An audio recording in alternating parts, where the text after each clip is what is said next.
Hey, what is up everybody, and welcome back to another episode of Exandria Unlimited Calamity. Episode 2, we finally made it. Bitterness and dread. No idea what's going to be happening in this one, because it got super interesting in the last episode. It always does though, doesn't it? They always have to hook you at the end to bring you back, and you know, I mean, they already had me from the beginning, but we got to the point where it's just nothing but question after question after question with no answers. Of course it's not, because it's a story and that's how stories work, but I need answers. I've got nothing but theories at the minute, but yeah, I can't wait to get into it. I've skipped in like 8 minutes to the point where they're actually about to start, because obviously the whole intro was just basically Brennan recapping the whole of episode 1 and what's been happening, and you know, just little introductions and here and there and whatever. So yeah, we skipped in 8 minutes to the point where they're about to start the story again, and yeah, let's go. Let's see what's about to happen, because I cannot wait. Legitimately, it's such a struggle, because obviously I'm doing this, I'm doing Dragon Ball, I'm doing Red versus Blue, and then a smattering of others, and I've got other stuff in the works that I'm trying to do that aren't technically like reaction type videos, but are like sort of still to do with like anime and animation and stuff like that, but they're not reactions to things, so it's not just purely reactions. But it's so hard to not just watch episode after episode of this, because I'm just so hooked to it at the minute. But you know, I've got to be strong. I know it's a hard life to live, to sit in front of a computer screen and watch something and do the odd oh, that's crazy, I didn't see that coming, oh my god. And then, you know, that's the big thing in the video. But yeah, no, legit though, I cannot wait. Let's go, let's just get into it. I'm rambling again and we'll be here for days if I start doing that. So without further ado, episode 2. Didn't mean for that to rhyme, but hey ho, it worked. Let's go. I swear my tortoise has a sixth sense for when I start making videos. Literally hasn't made a peep all day, and then the second I start making it, I don't know if he just hears me speaking and he's like, oh, it's time to move. But yeah, immediately starts to try to escape his vivarium. But nonetheless, let's go. Where we left off, there will be no skipping forward. The events of this night are all a little bit too critical, a little bit too close together. He said it. Things happen in the span of a single breath here on the eve of the replenishment. We return now to a small room off the side of the grand banquet hall in the Palazzo Porco, where Sarah de Grupnin crouches in a room with a disanimated scarecrow soaked with champagne, a mutilated dead body covered in carved runes and blood, and a cracked mirror. That's how to end every good night. To your own reflection. Where do we find our intrepid sight warden in this moment, having just witnessed the screaming visage of Vespin Chloris? And I will clarify here in this moment, it is a face you recognize. Easily done at the Hawk's Nest, at the Hall of Eyes back in Cloudstone. Every senior Archmage, anyone in any terrestrial city, anywhere on Exandria that you have traveled, has their image recorded and their arcane mark written down to be recreated at a site warden's discretion with a minor illusion. So you, earlier today, when you were going into the room, had Vespin Chloris's face animated with illusory magic in front of you. To know the man by sight, although I cannot say that you recognized him well in the mirror, given that most of the skin of his face had been peeled off. Delicious. He threw his hand against the mirror and shattered it, right? He dived forward. It could have been his hand or his head or something along those lines that shattered the mirror.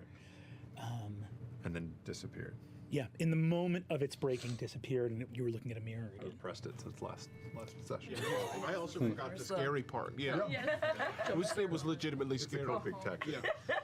Sarah will stand there with his hawks still drawn, sort of at a ready position. Mm-hmm. Say, He's ready to kick some ass again. That's not something you see every day. Decapitate heads. Perfect. I'll scan the room again. I'll holster the hawks, and seeing this mangled face next to the the Hamidas. the dum-dums. I'll go through it again. The Freddy because I never Fazbear's. finished the investigation of the actual Scarecrow. Right. You conclude your investigation there.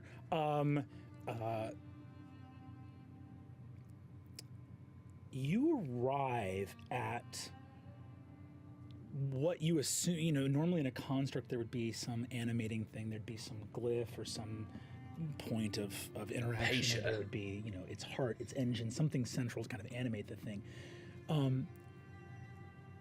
You go into the Hadmadad. Most of it is just fabric and a little bit of stuffing. There's some sort of just something to sort of pad out the clothing a little bit, because these are just sort of for menial tasks. At its center, there is a glyph with the emblem of the golden scythe on it. Created by the golden scythe. And I think you would know on your investigation check. Actually, for this one, go ahead and give me an Arcana check, if you'd be so kind. Okay. Yeah, that's the big numbers, kids. Hang on. Here we go. 12. You have level 14, yay! You on a 12 is enough for you to know that you are disturbed by the lack of animating material within this Hadmadad. I mean, you know that the Golden Scythe has had to find some way to put a fleet of constructs out on the market. I mean, these Hadmadads are not only created by the Golden Scythe, they are sold. People can buy them. You can get them in different colors. You can customize them to whatever your house crest is. They sell these things. And so as a result, you're wondering if it's there's no proprietary technology within it, but you're looking, it's like opening the hood of a car and looking in and just seeing a Toyota emblem and no engine.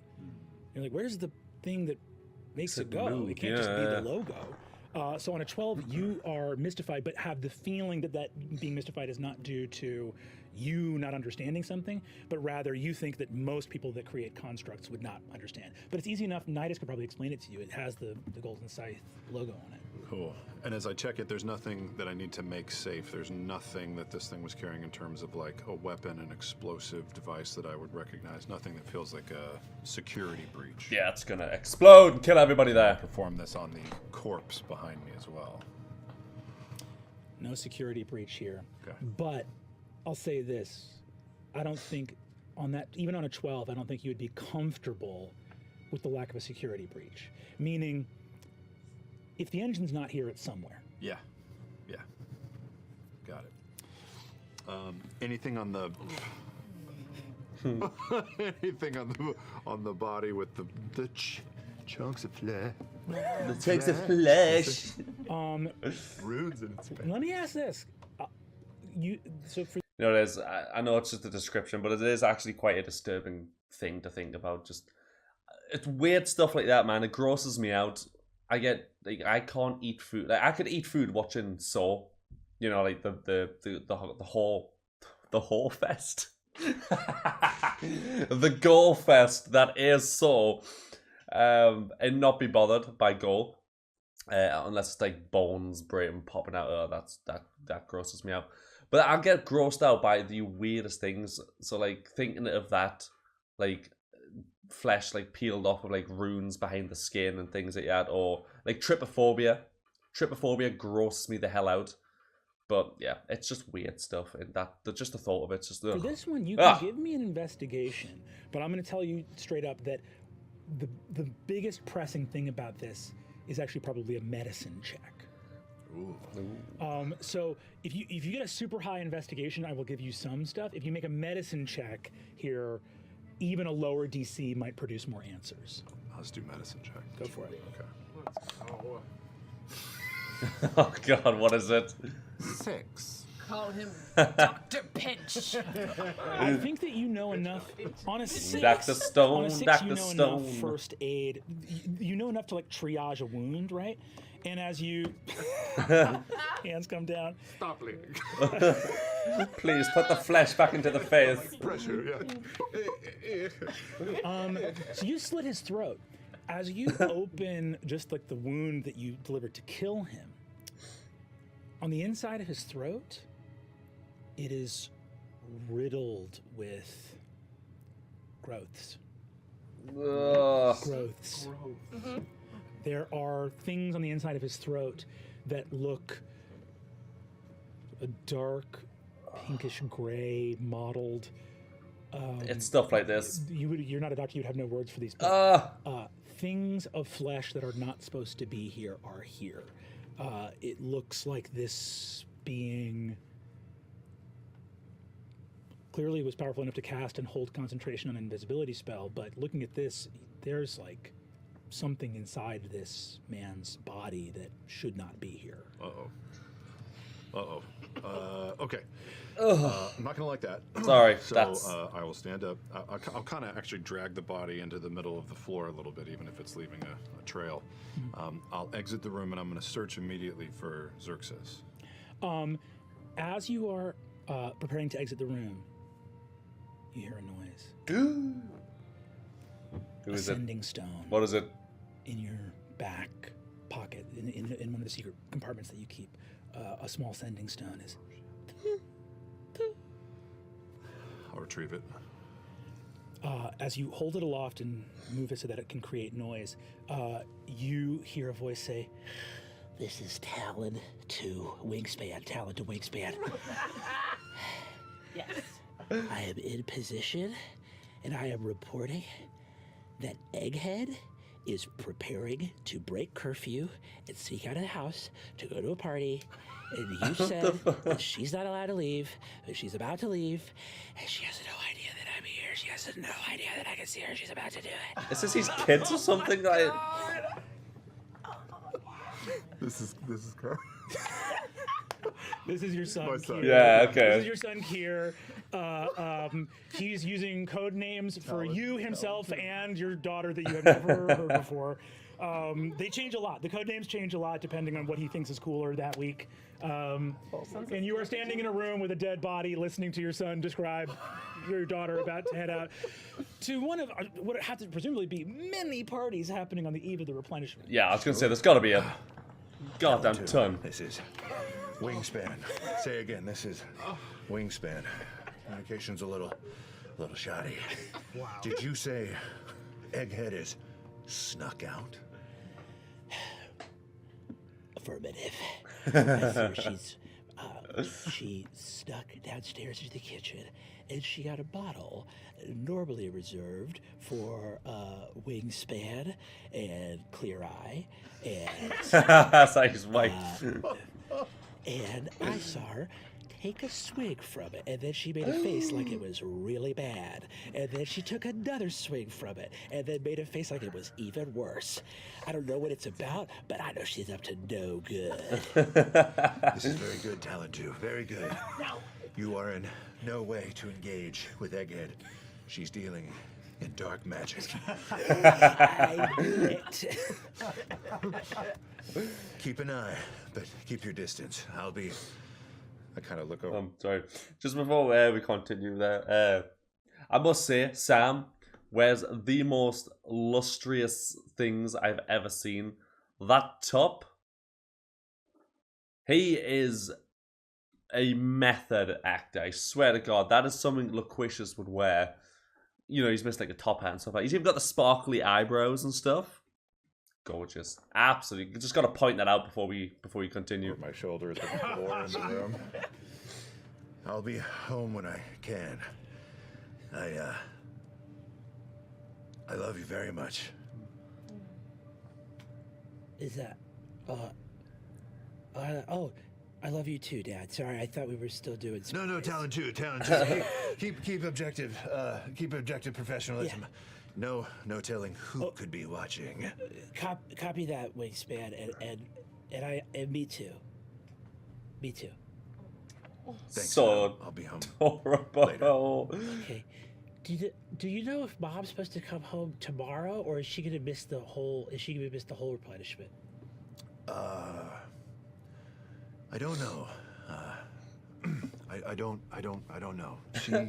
I think she's gonna try and make it back by tomorrow. Your mom's a very busy scientist, brilliant woman, as you know. But she works at her own pace. But I'm sure if she can be here, she will be. Affirmative. We'll keep an eye to the skies, Pop, and wingspan. And I'll tail Egghead and make sure that no funny business. Okay, I copy that, Talon, too. Don't get too close and stay away from the evil, dark magic liquor drinks that she's... Dad, I already collected a vial and I stored it in my evidence locker. Talon, too, where would this evidence locker be located? The evidence locker is in a secret compartment under my bed. No, it's in a different place. Don't worry.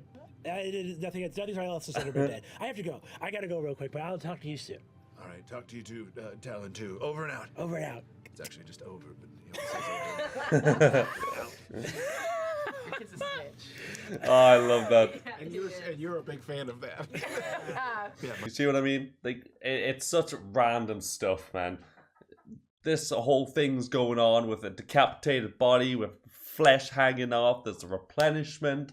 Shit's going down. And you find time to have a random conversation with your son that may not ever lead anywhere. Or then again, it could. Maybe he did all this so then he finds out that his daughter's still not back. Stuff's happening. Now he needs to go and find her. You know, that could happen later on. You never know.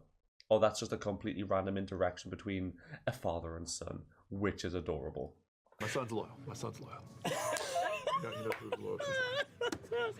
That was fucking amazing. Oh my god. This kid is way cooler than my kid.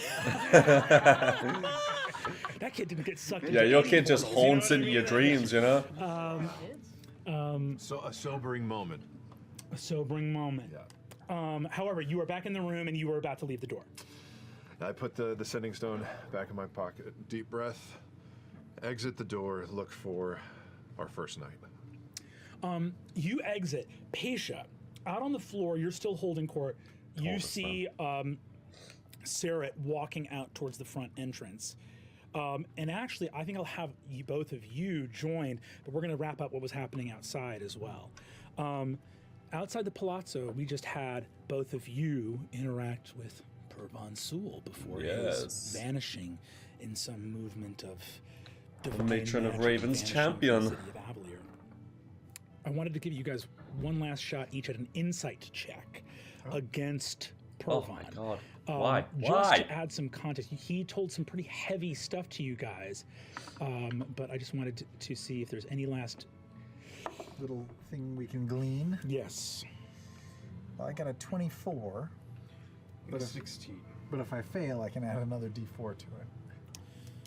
On a 16,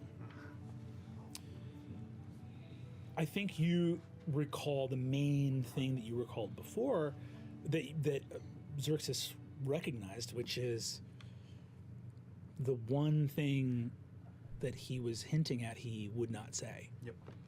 Mm-hmm. The words betrayer gods never left his lips. I'm absolutely fixating on that. I think that on a 16 insight, because that dwells within your mind. Why does Xerxes think he didn't say it? Because he's scared. Yeah, I was going to say he's afraid, more than likely, yeah. Because he's a coward.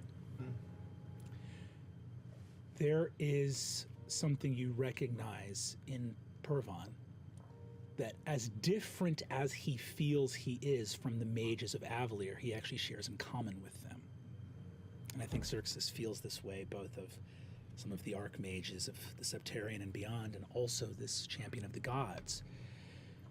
Judging him so hard right now. Some ability that the mind, the heart, the soul are in control of what is real, and that if you do not speak it, it will not be.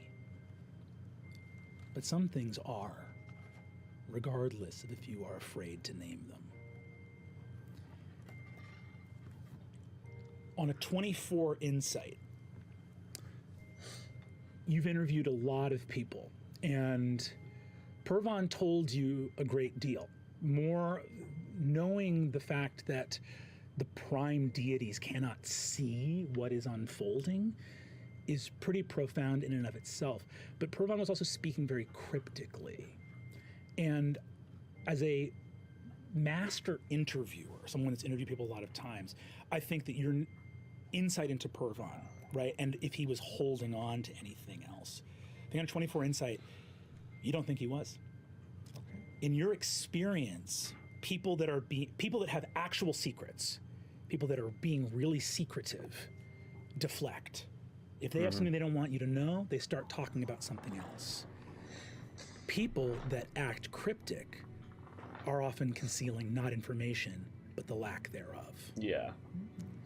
And you think Pervon's carefully chosen words were not protecting dangerous knowledge, but were protecting pride.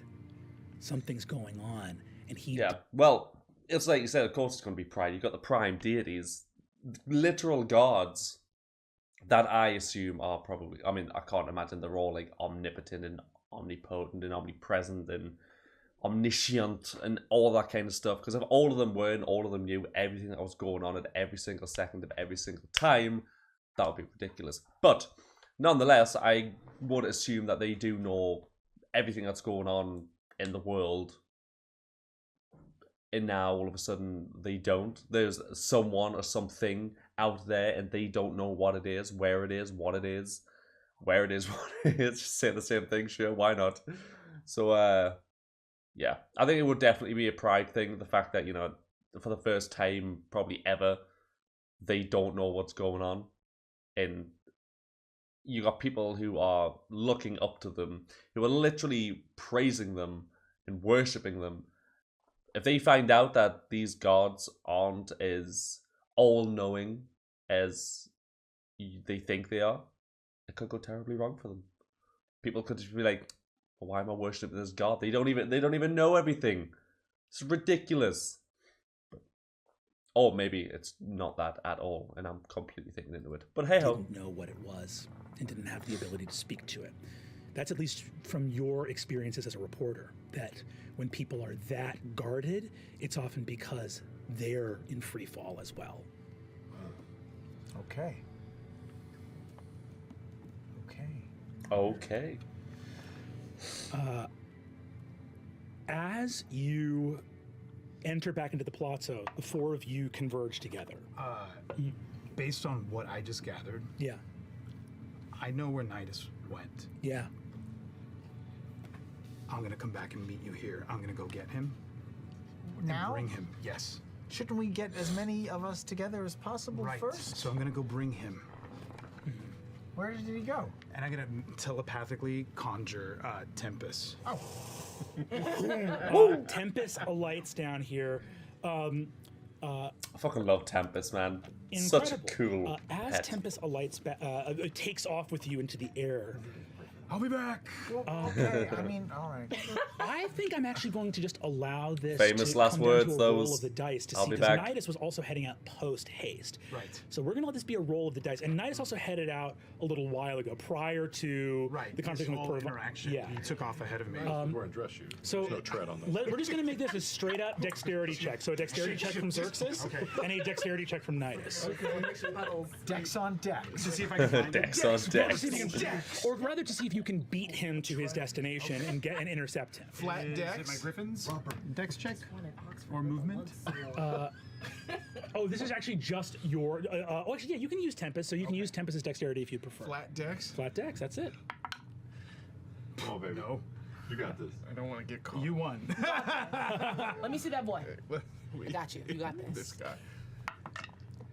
Oh, what did you get? I rolled a 1, so. Oh. I rolled a 3. Well, I mean, That it's is a 3 unlucky. total with my. Well, so but mine's a total of 7. Okay, you win. Oh, thank God. Yeah, that's what heavy plate will get you. Hell yeah. Absolutely My perfect. dress shoes, my untreaded dress shoe, my beat your heavy plate. Incredible. We actually are going to move. So, Nidus, you take off. You're off in Tempest, flying as fast as you can. But you get to the scythe really quickly. I'm actually going to say on that dexterity check, you just grab a porter. You just boom, dimension door straight to the scythe. You walk in, you are back in the central warehouse. There's a bunch of like confetti on the floor. There's like a couple little bits of like popcorn and stuff from like food carts that went out. It's like a ghost town in here now because everything is out on this. This is like put on a show, right? As you do, you land here and see off in a corner talking to a couple of different sort of like stevedores, essentially, that there is Alessander, who looks up. As it has become night, you see that he actually has a small little candle lit on the top of his conical hat to sort of light his way. And you see he turns around and says, Guildmaster, hello, I wasn't expecting you back so Alistair, a moment, please. Oh, very well. 1 minute, my friends. Oh, well, it was incredible.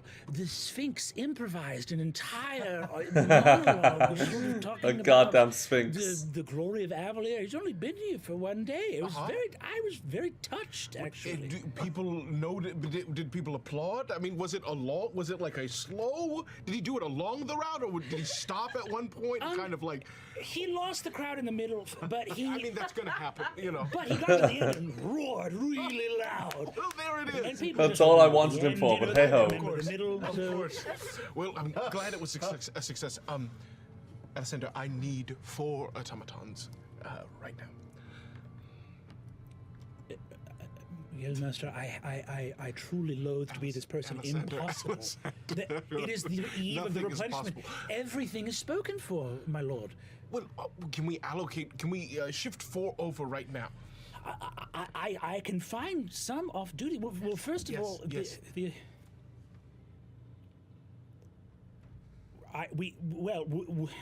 Would Hodmedads do? Do I know if Hodmedads would do? No, this is quite complicated. Alessander, I appreciate the thought, but we need more. We need better. Alessander, Caroelks? Colossi? You know that those will not even fit in the. got it. You see, he look. Give me either Arcana or History yourself. Great. Because Great. there's stuff that Alessander is not going to bring up because he just doesn't have the bravery to bring it up. 21 Arcana. There are automata that you guys are working on, that you're building under contract for the city, that are prototypes, that are not that literally you're going to use the month on the ground to like make active, but they are ready to go right now. Alessander, I've had a thought. Let's It's a terrible can you thought. requisition in your special way 4 of the prototypes we've been working on for the city. Right? I'll take them this evening, and we'll likely have them back on the morrow, if not the following day. He looks at you and says, "You want me to go and activate the taxman?" Yes. The tax man. That's a fucking code name. You see, It makes me nervous when you write things down. he says, "My lord, I can activate them, but these are supposed to be completely mint preserved for trials during the. Of course, Alessander. However, This will be the first time they have been. yes, Alessander, I understand. Yes, I'm there. Right? You have to understand we are on Same the precipice wavelength. of something truly magnificent, right? And this is, we will find a way to refurbish them in such a way that no one ever notices, Alessander. It will not be a problem. And if it is, that is on me. I will carry that weight.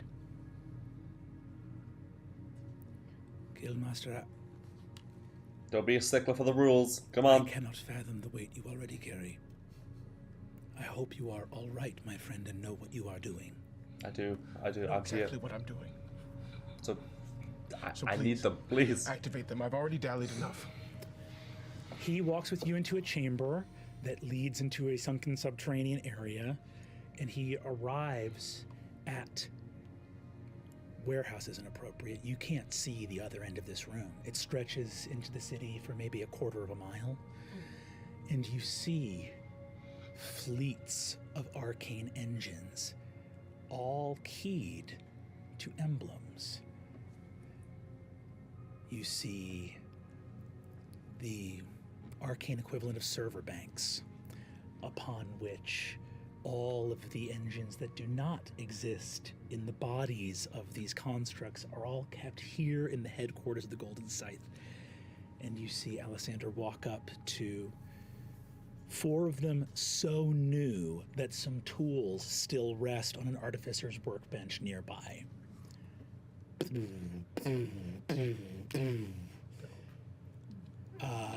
Quickly moving from the chamber of engines, you walk back up to an area of the warehouse, completely dark. Alessander, the candle on his hat lights, and you see Pretty hulking cool. at about 12 feet tall, massive steel constructs. Step up. They look brutish and hulking, but you know that the engines that power their cognition, not sentient, but their perception, their reflexes, their instincts, their ability to follow out complex will. It's top of the line and state of the art. Another testament to your genius. And those blades on their back, sheathed. You know what those can do too. Cut through guards themselves. I think that's a bit dramatic, but you know. Could you imagine? What is thy bidding, sire? What would be the quickest way to the Arcane Heart that doesn't involve me marching 4 12-foot automaton through the center of the city? You could pull a porter. A porter steps in, and Alessander looks up. This porter is like this young, thatch-haired girl. She's got the bellhop uniform on. Looks up.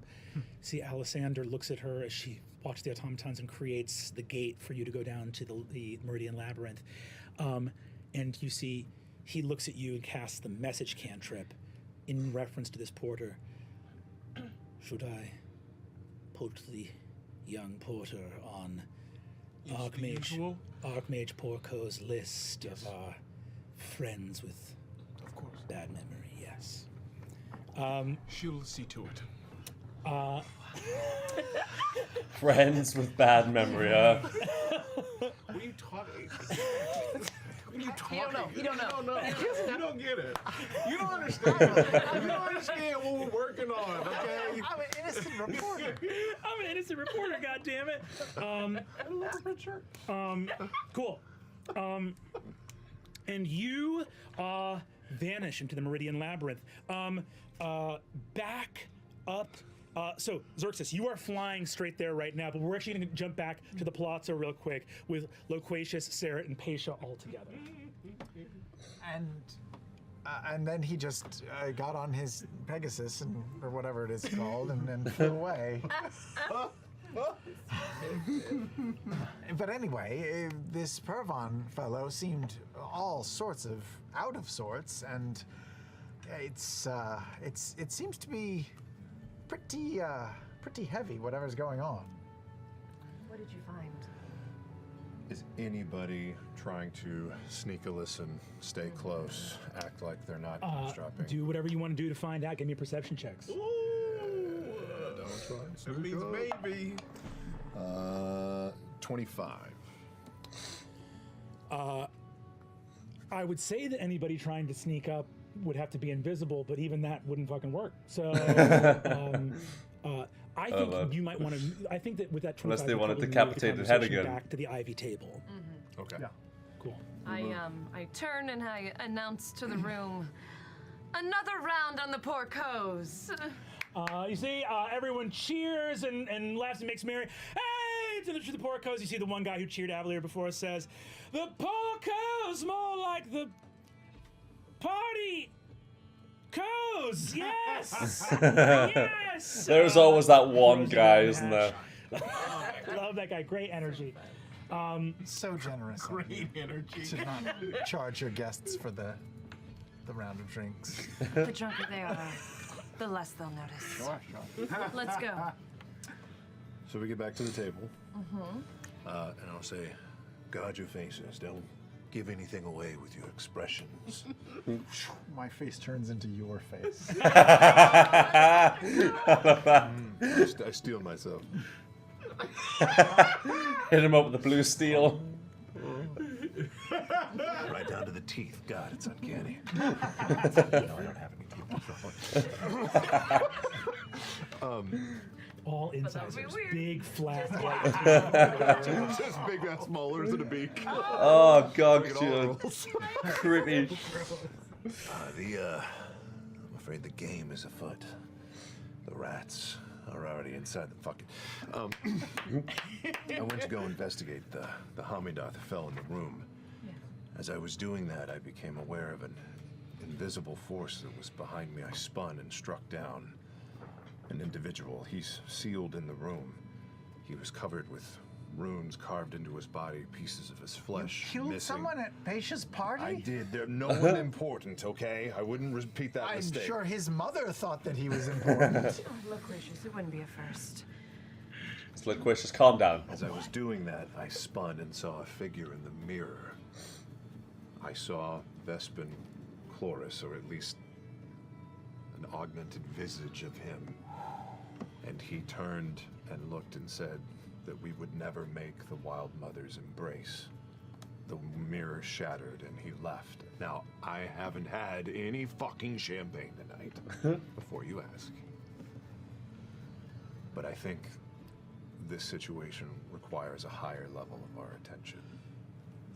He said we wouldn't make the Wild Mother's embrace, which you interpret to mean landfall, Yeah, it's horrible. which is in a few hours. Yes.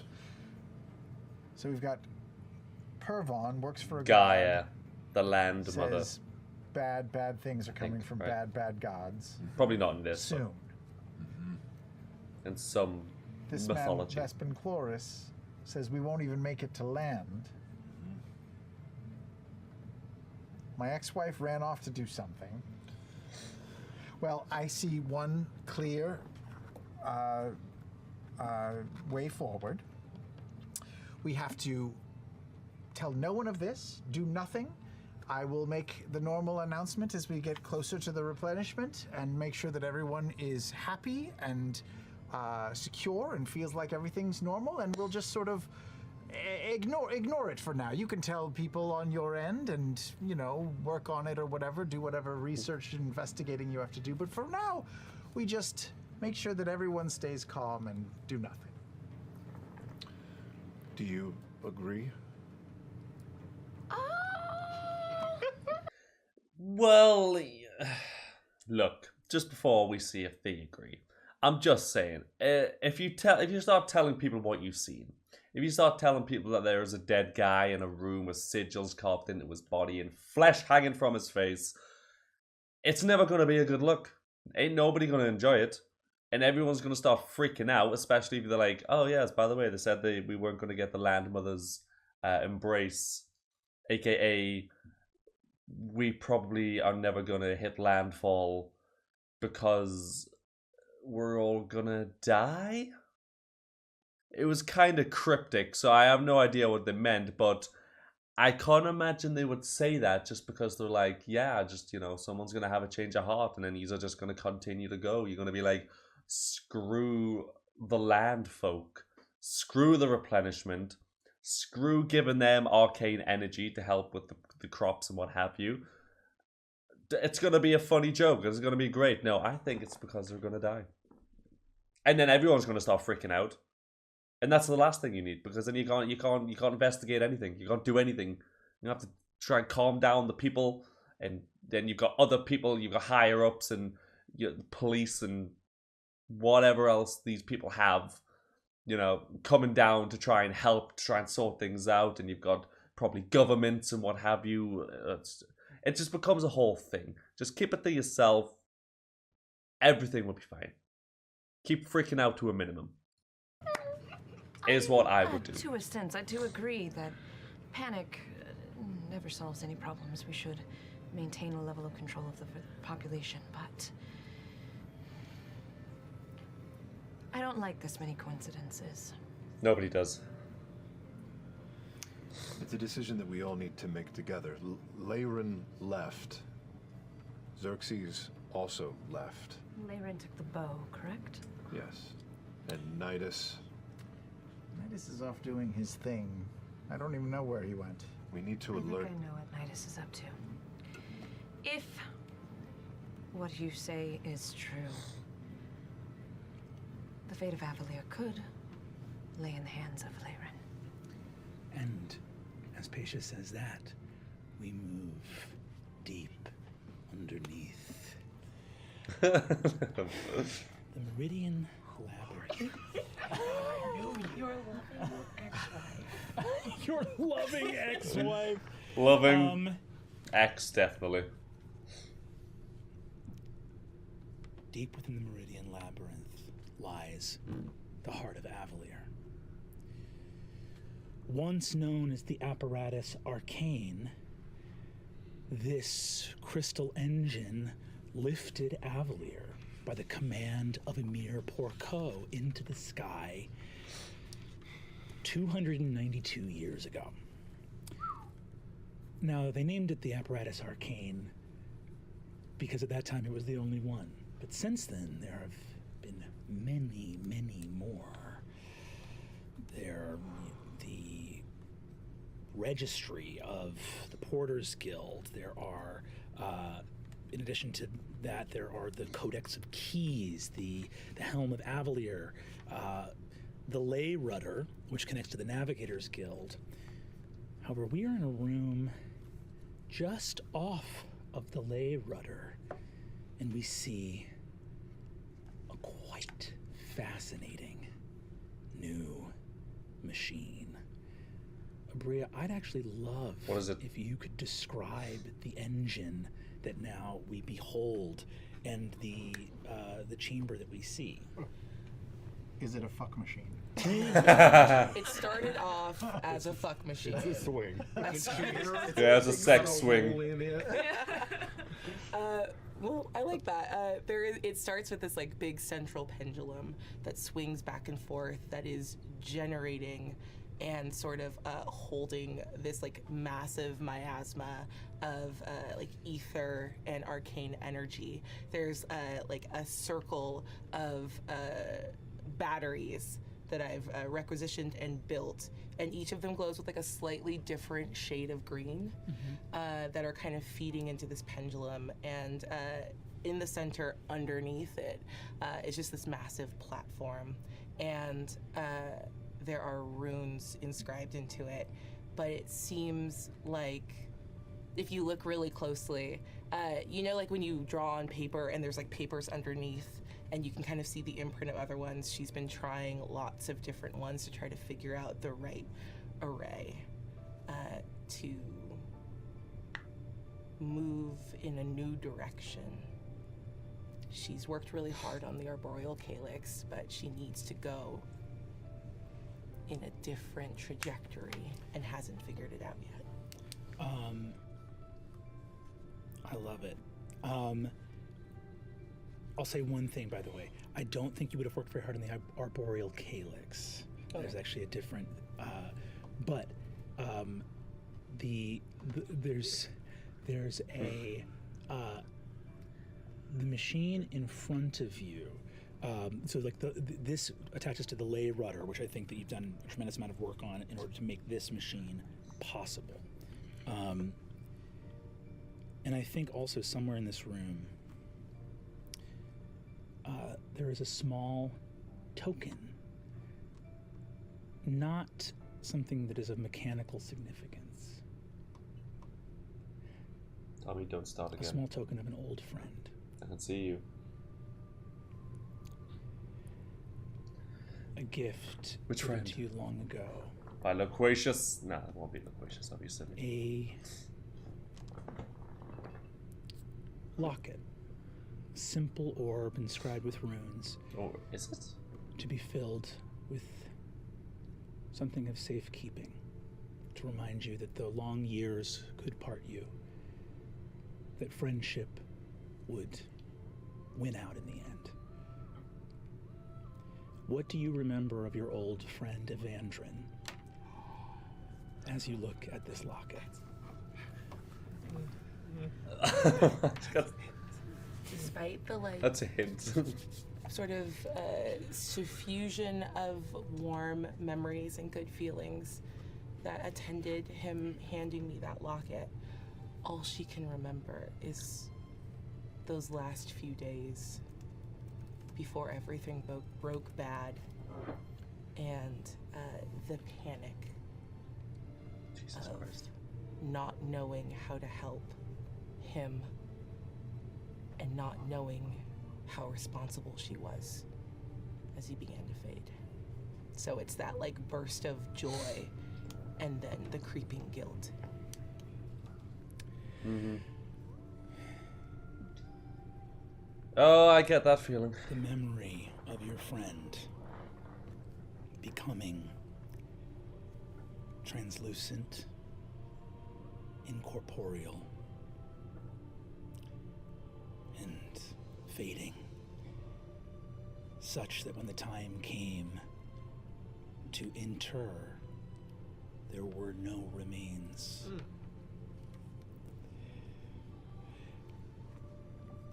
You behold this work in front of you. I have a question. Yes. Is this Where do you think you're going? Can't just leave. Is this what's being dug into what was formerly the like heart that the Drisha? Okay, cool. Yeah. This is what you now behold. She's is so an sweet, engine isn't she? that you have named, and I'll let you say its name.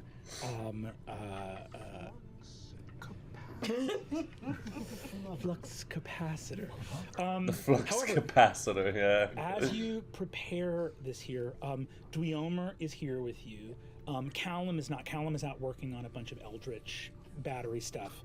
There's a lot of work for the replenishment that needs to happen. But you hear approaching footsteps. Some of them quite heavy. Well, this area that's kind of been dug into and dug out, there are a bunch of the like run-down automatons that I needed replacing. So the moment I hear footsteps, I'm gonna cast Animate Objects on them and set them up as a guard behind me. These constructs come back into What was being that noise? momentarily animated. Behind me. I These love constructs that. come back into being momentarily animated simply by the word of command from the city's architect Arcane. They leap back to action. Literally, I think just you blast ether from a receptacle on your own wrist and give them the momentary life that their initial construction no longer can. And as they stand back up, you see Nidus Okira approach with automata you have never seen before. Your Eminence, I bring exactly what you asked for. Those are new. Yes. Yeah, very new. So much is being used in the name of the replenishment that I had to tap into a stock that we were waiting to reveal or start to release into the city upon rising again. But for you, an exception can always be made. Thank you. Dweomer looks to you on her unflinching, warforged face. Your Eminence, the automata present within the chamber do not bear the glyph of the Armorer Arcane. Oh, interesting. Who made these? You guys did. Oh, we did, of course. The Golden Scythe. You bypassed entirely. Well, I wasn't going to let bureaucracy slow us down. Incredible. I have several questions about what their purpose is. They're so big. Yeah. Also, what I was wondering, because what they're like 12 foot tall, I think they said, and they have giant swords sheathed on their backs. So are they for fighting? Protecting the city? I don't know. Any threats that come along? Serving tea? It could literally be anything. This can all. What are the blades on the back for? This can all be discussed later. Understood. Sure. Is it possible? Is it going to happen? Do you have everything you need? You said it.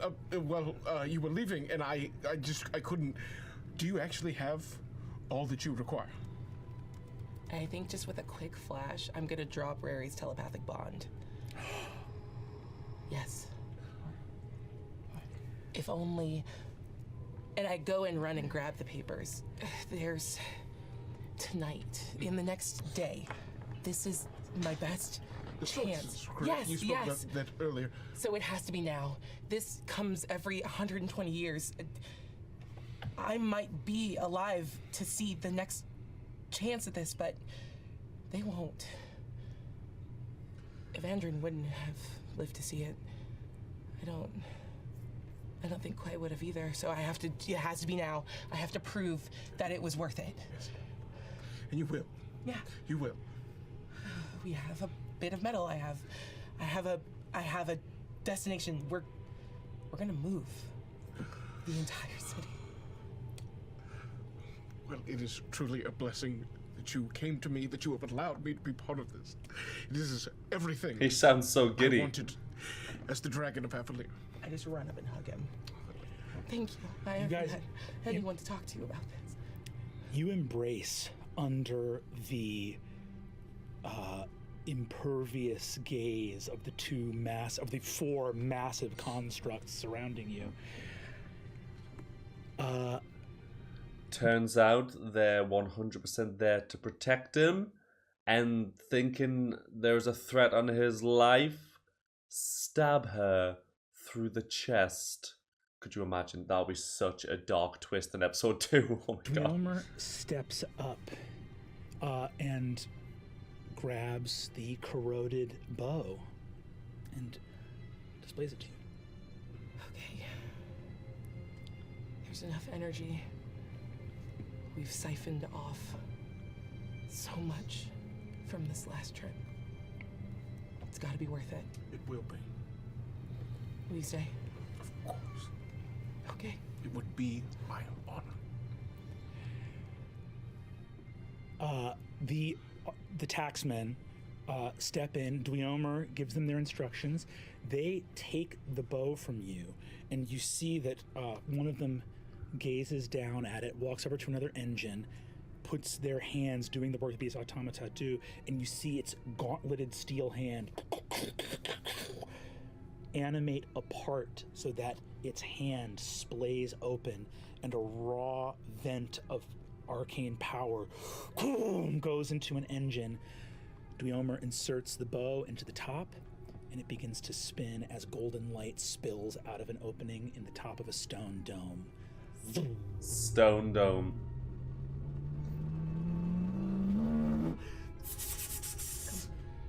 The corrosion peels off the bow. Pure gold, shining brighter than the sun. You see that one of the taxmen, its chest begins to sort of like come apart, and another taxman just steps up and grasps its shoulders from behind, and it begins to like fuse into its brethren in front of it. As the engine speeds up, Dweomer steps over to you and rushes towards the engine in the center of the room. The astral lay right. What? She begins to interact. I'm just going to say this. It is 100% lucky that they were able to get to the point where he actually got those 12-foot tall constructs, because I'm not going to lie to you, had they just got the regular ones that he was looking for, I don't think they would have been able to do that. Not even close. She begins to interact with glyphs, and you see in a corner a tiny model of the lay rudder, a just ever so small recreation of the machine in the anterior chamber. And above the engine, you see light fills the chamber. The armor says, Architect Arcane, we are reading a signature, 0.504, 0.508, 0.512, 0.516, 0.530, 0.548. And you see that the lay rudder in your hand surrounds you. Light, energy. One of the 3 ley lines that converges on ancient Toromunda, on Kath Moira, which you were an hour or 2 away from being directly over. Ley lines are invisible. It's pure energy of Exandria that flows, the veins of magic, the stuff of creation. Nidus, you behold as the spirit itself of the world is rendered visible, and realize you are standing Oh my in god, that fucking tortoise, man. bloodstream of the cosmos. I think Nidus just hands, tears falling out his face. It's beautiful! It's truly incredible! I'm gonna move my arcane ward over him in that moment. The dream of a cabin boy deckhand taken aboard a pirate ship to look at a flying city and to say, one day I could be at the helm of a great working of magic. You watch the beating heart of your world flow magically through this room. And as the bow finishes spinning, a rod of pure gold slides into the light, and the stone dome closes. The spinning stops, and the engine pulses, mirroring the heartbeat of your world. Silvery white light with a feeling of warmth, heartbeat that matches the feeling of being inside the cradle of life. The miniature lay rudder in your hand, the engine of the anterior chamber just outside that the navigators use to pilot the city around Exandria. Small little gem lights up on its exterior, and the new engine that you have created, the astral layrite, mirrors that gem. Joker mind that tries to replicate what's already been. We're going to go somewhere new now. Yes. All of us. Yes. As you say that, Laren, you feel the miniature model in your hand lift off and begin to travel. It's traveling in the same direction as your city. And as it travels, you see 2 more gems light up on the layrite. And another 2, and then 4 more. And the trajectory of the lay rudder, your little miniature train, this nothing more than a toy, really, stops moving sideways. It moves up at a diagonal. But what a strange diagonal. And as it moves, it becomes translucent and fades, vanishing from this plane. And you see the gems on the layrite. Beep, beep. And a signal of recognition. I'm gonna kill him. I swear to God, I'm gonna fry Somewhere him up. beyond this realm, your toy Gonna get is cooked, safe boy. and in one piece.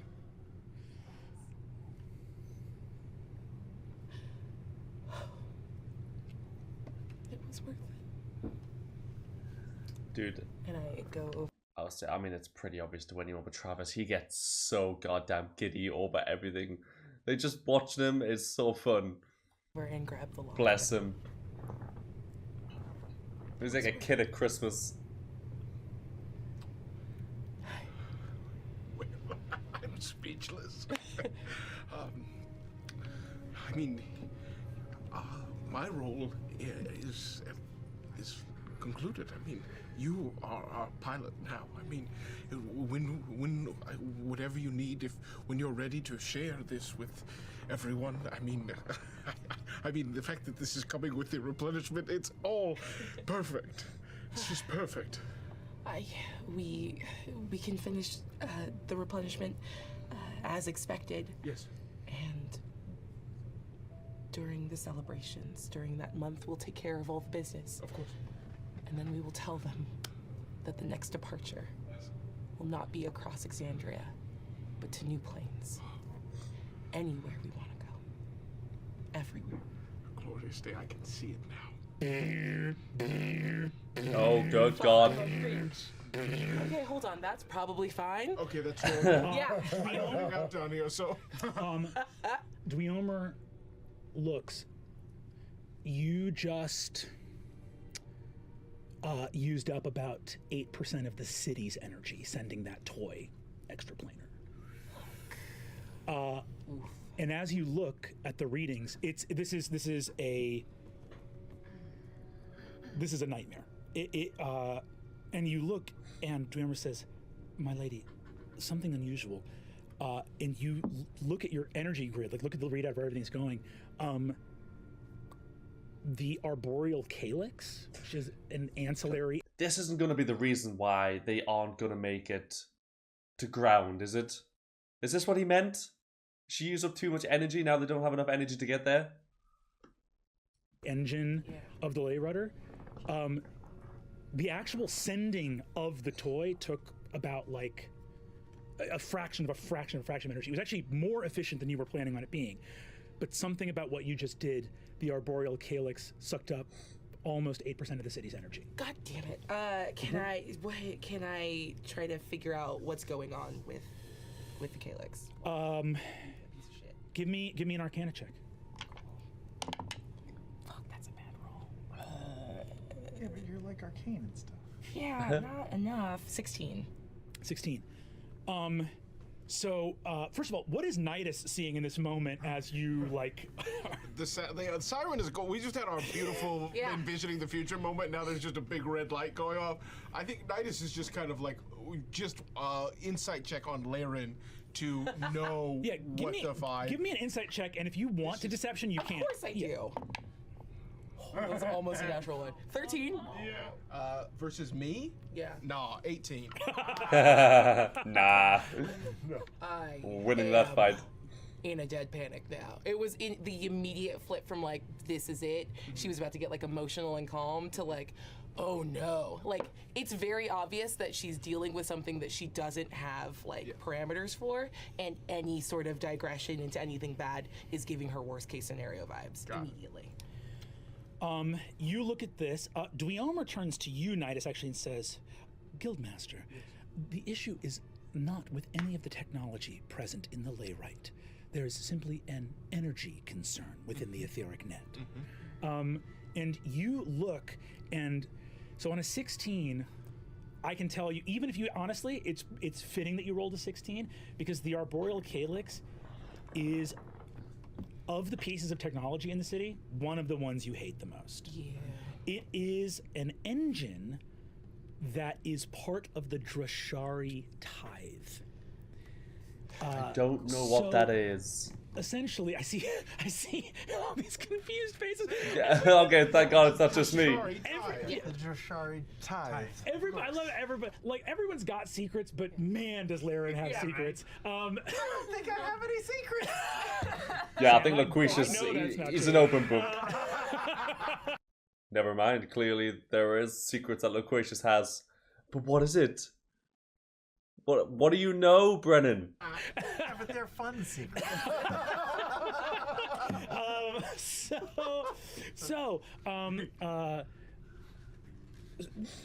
on a 16, here's what you know, right? The replenishment.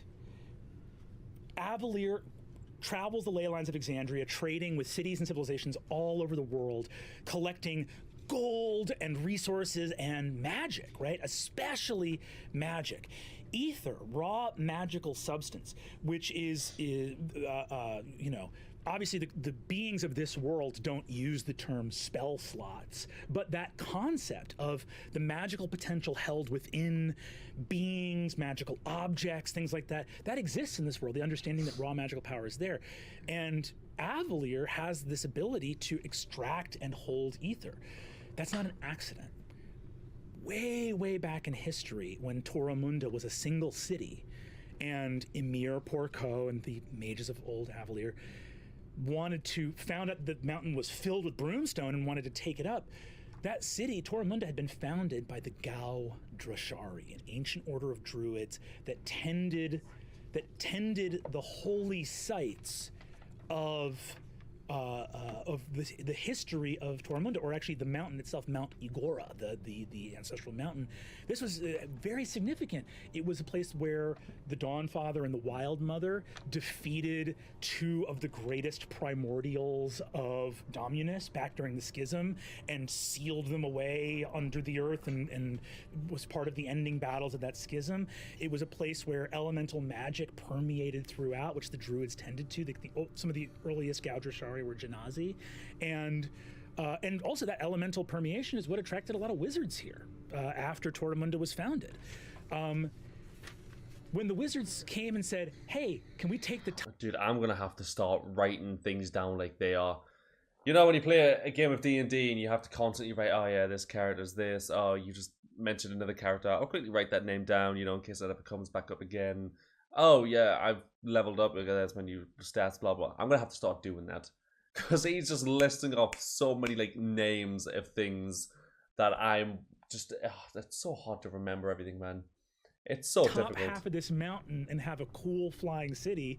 The original druids were like, no, you may not. And the replenishment was the concession of those wizards. It's not, you know, in the modern day being in this ancient prequel series that we're doing, but in the modern day of the Age of Arcanum, the replenishment is sold by the Archmages of Avalier as being a great act of charity. It's not a great act of charity. It was an obligation to the druids of Toromunda, something that they said they would do to justify taking the top of the mountain. And the replenishment does renew the crops and bring back magic. There were also, in your knowledge, a bunch of important things the druids wanted to do with that magic. Now, cynical minds might say that's the druids' cut for letting the top of the mountain go.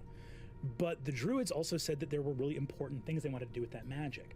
So the Drashari Pact, also known as the Pact of Crown and Throne, right, was the original agreement between the wizards and the druids.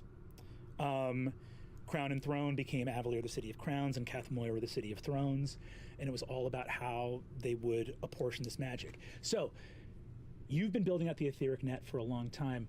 25% of the city's ether is spoken for from that pact. So you got 75% to play with. 25% has to go to these things that were part of the original agreements. So the reason you don't know a lot about the Arboreal Calyx is that that's your utilities bill. You've just always needed to send a certain percentage of stuff there. But when you look at it, you see that that calyx alone is more than 50% of the tithe. Like that engine is like this one engine that you know doesn't do anything that you know to be useful, takes up a double-digit percentage of your entire city's reserves of magic. And as you are looking at the energy structure, you see that it flared up when you did this thing with your layrite, and it sucked up a lot of energy as you did that.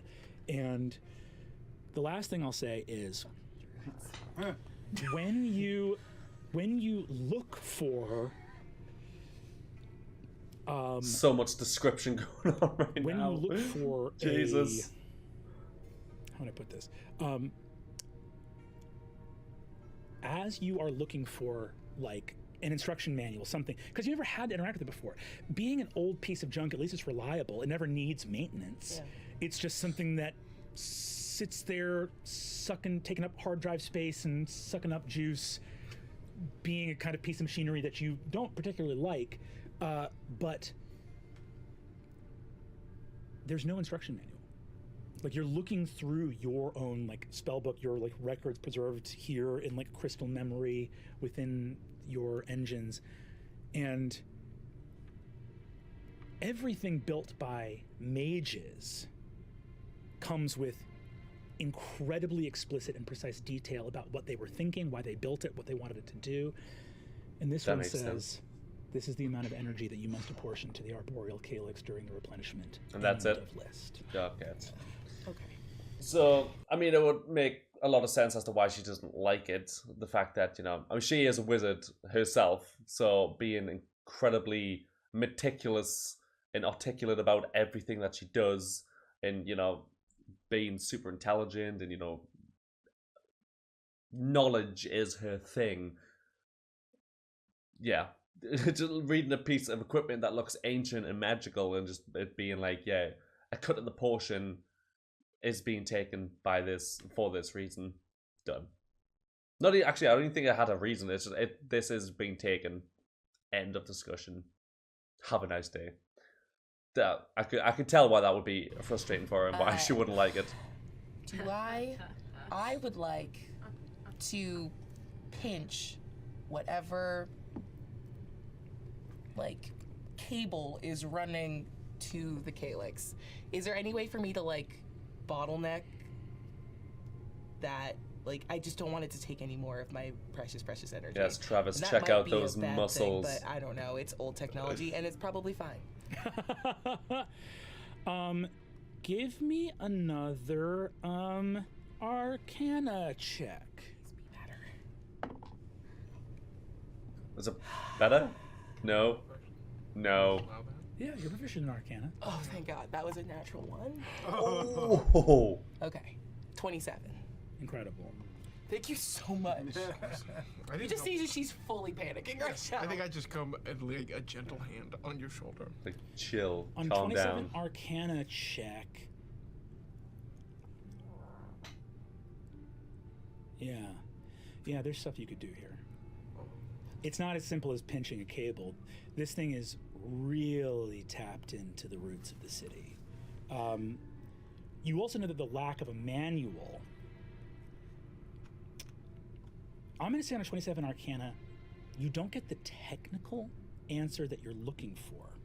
But I'm going to do some quick math. Let's have it, Brennan. Calculators out. Beep boop. Hold on 1 second. Yeah, this sounds about right. The arboreal calyx isn't as old as the city. It's 119 years old. 119 years old is the date of the last replenishment. It's a replenishment when the Drashari Pact was updated, which was a big deal back in the day. Now, this is stuff that's not going to be in your documents. This is going to be up, honestly, probably not. Paisha would have more about it in her library, but it's honestly outside of both of your home courts. This is magisterium stuff. This is magical law.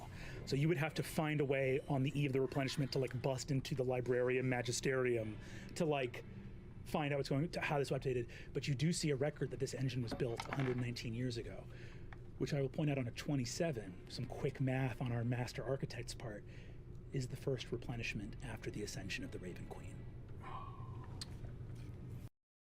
God, there's so much going on. Right. Sorry, 1 hour and 12 minutes is gonna have to do for now, because I've got to go pick my girlfriend up. I really want to watch more, but you know what? God damn it. Life. Alright, God, that end part, that last half an hour, there was so much information thrown at us about the way the city was kind of built and the deal that the druids had to to why they would let the mountain be lifted off, and then you've got the goddamn ley lines of magic and teleporting to different places, which ended up sucking majorly because it literally sucked, well, not necessarily that action, but something that you did sucked, like, what was it, 8% of the city's entire energy source, which is just not good in the slightest. God damn, man. Oh, there was so much going on. But, you know, interesting as always.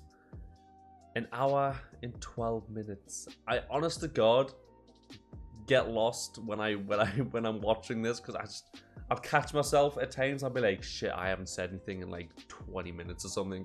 I'm like, what can I say? What input can I put into it? Because there's like 20 minutes of Brennan describing something that I know nothing about at the minute. So I'm like, I can't put my 2 cents into what this is yet, because I don't know what it is. Which I guess is the fun of D&D. Like it'll come full circle at some point where things will start getting announced and revealed, and hopefully it'll have a huge payout. But yeah, getting to the point now where it's just getting like, what's happening? What is happening? There's like several different storylines going on. They're trying to sort out this magical, well, the sort out the bow and the giant 12-foot automaton freaking construct thing. I don't know what they were, and I still don't know what even happened to them, because he said like one of them like had to like grab the other one and like push it together to keep it together, and then the sort of like fuse to get. So is it now only 3 or is there still 4? Did I just misunderstand what he meant by that? It powered up the thing, the battery kind of thing that they wanted to power up, but then that's gone tits up. He's trying to figure out you know, the whole situation with was it Cloran Vespin? I think that was his name. And that whole situation with the invisible people, and trying not to make a panic and trying to figure stuff out. Oh my god. There's so much going on. But yeah, I absolutely love it. And Brennan just, guys, top tier, man. I really can't wait to actually watch a D&D Critical Role thing with Matt Mercer, because I still haven't actually seen one yet. It's only been with Brennan. But yeah, I can't wait to watch Matt Mercer. I just want to say the dynamics between them and which one I prefer, and you know, who has like the better descriptive words, you know. I think both of them will probably have their own advantages and disadvantages of which one you prefer, but yeah, I'll figure that out when I figure that out. But yes, also, just before I go, speaking of Matt Mercer, he has just, well, semi-recently, released another Critical Role campaign called something Obscura. I can't remember what it is. It's like a bit different to like traditional D&D. I don't think it's with magic, or magic's not a very potent thing in this show. But he's just started that, and Chapter 2 is coming out relatively soon. I think he's just released a trailer for it. So if I manage to catch up on that, which means I would have something to watch when they release it, rather than, you know, watching stuff that's a year or 2 years or 3 years old. So if you guys are interested in me and also watching that at the same time, by all means, let me know down in the comments below. If you managed to get to this point to even let me know that, thank you so much. You guys are absolute champions, and I'll see you all in the next video. Please don't forget to like, comment, and subscribe. It does help massively. I do massively appreciate it, and I shall see you in the next video. Goodbye.